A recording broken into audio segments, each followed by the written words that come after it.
I can easily be responsible for controlling, managing, respecting my own time. But what about others' time? Am I also responsible for others' time? As also, am I affected by others' time? Today, I'm going to be talking of compounding of time. We have so far covered four elements of crisispreneurship of time. In the first episode, I told you about the hourly worth. I then spoke about roti. In the last episode, we covered the surfing of time wave, and today we are talking about my most favorite, compounding of time. Why is it my most favorite? I found out of my experiments that this is probably leveraging time as an asset, time as a resource to its maximum. When you do it for yourself, it is one aspect. But can your time affect other people's time, and can you save yourself from being damaged by other people's time? So, this is something I would really like to deliberate upon. Compounding of time, let's take it firstly from an organization point of view. Let's take the head of an organization, let's say the MD or the CEO of a company, and he is responsible to his company for a particular number of hours a day. Now, I've often asked this question in my corporate workshops, and one which I did in December, MD of a very large Indian insurance company was sitting there, and I asked him, "Sir, how many hours are you responsible in a day to your company?" He said, "Responsible for 24 hours. I said, "Yes, but how many hours do you think are you productive and accountable to your company for productivity in a day?" So he said, "Actually, according to rules, according to the custom, 8 hours. But my productivity is not more than 4 hours because I do get distracted and sucked into activities which don't really account for any productivity." I really appreciated his honesty and his courage to say that in front of 40 other people. But the fact of the matter is that that is the truth. Somebody could say he's very particular and he's very methodical, so it could be 5 hours, could be 6 hours. But certainly difficult to say it would be more than that. Now, I asked him another question. I said, "Sir, how many people do you have in your company?" And maybe he said some number, but let's take for simplicity, let's say 1,000. And I said, "How many hours are they responsible for?" He said 8 hours. I said, "Then aren't you responsible for 8,000 hours a day? Is their productivity not your concern?" And he says, "I never thought of that. Thank you. Now I'll be consciously particular about it." Guys, what I'm trying to say is, when you employ a guy, you are actually buying his 8 hours of time. And if he's productive for 4 hours, 5 hours, then you are doing disservice to the company by leaving that money on the table.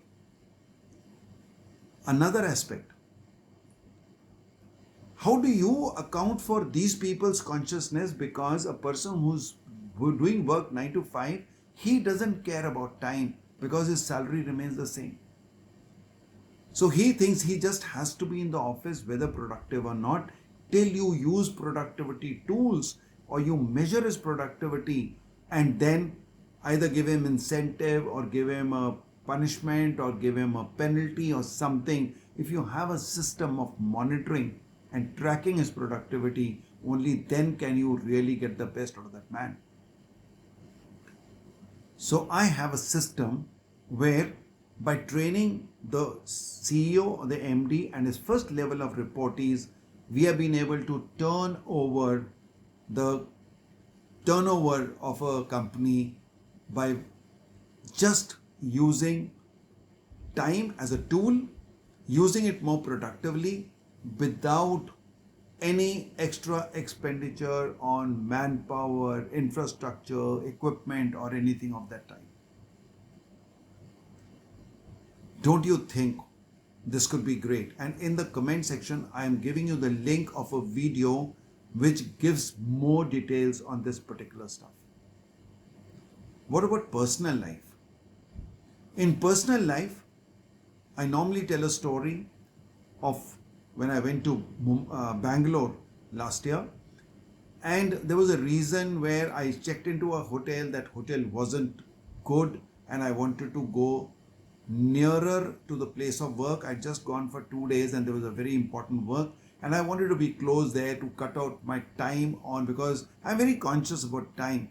And so I thought if I'm nearer that place, I'll cut down on my commuting time, which in Bangalore can be bad. So when I did that, I found our army RSI very close to the place of my work. So I went and checked, is there a room there? And I found there was. So I then told them, okay, I'll get my baggage and coming just now. I went, picked up my baggage in an Uber, came, parked the Uber outside, went to get the keys. The room was about 300 to 400 yards away, and I have a knee problem. So, and I had luggage with me. Now, I couldn't have walked to the room with my baggage, but the clerk there told me that you need to sign up before I give you the keys. And that sign up was a long form to be filled, and then there was a payment to be made by the credit card and all that.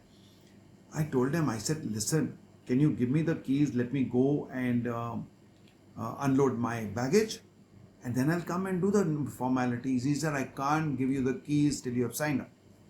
And he's very adamant about it. So I did lose my temper. I told him a couple of things, but he won't budge. I had to get to the form filling. I got a call from the driver. Sir, can you please hurry up? I said, yeah, just coming. And I carried on. And then when I finished that and came out, the driver was furious.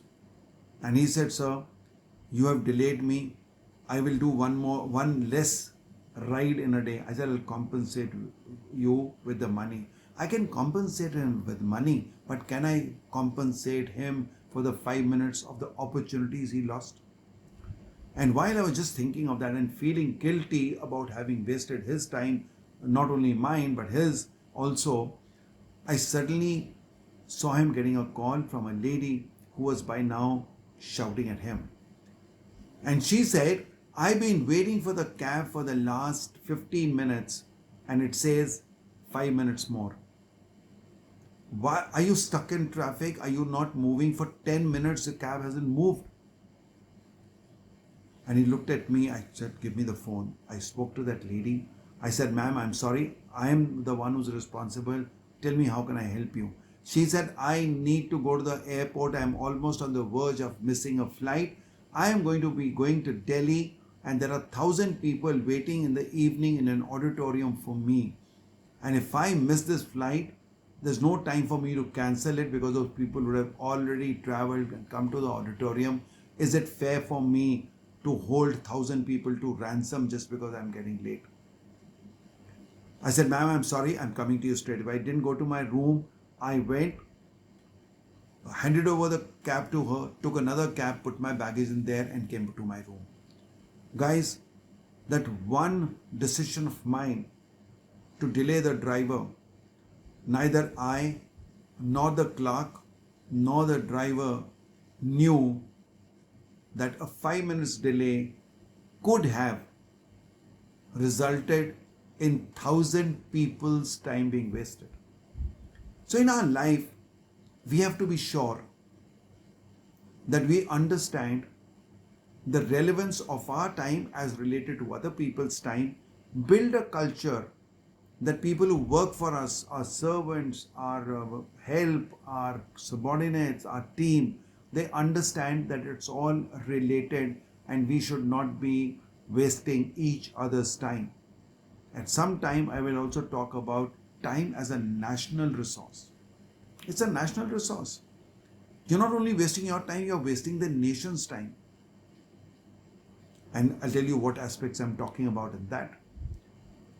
So thank you very much for listening in. If you like this video, please do comment on it, do like it, and if possible, share it. Right? And put your comments because we like to come back to you with any doubts that you have on it. Join our Time Investors League if you are wanting to join a community where we want to make this world a time conscious society. So thank you for listening in, and listen now to the next episode, which is the last one, last of the 5 key elements of crisispreneurship of time, and that is entrepreneurship of time. See you.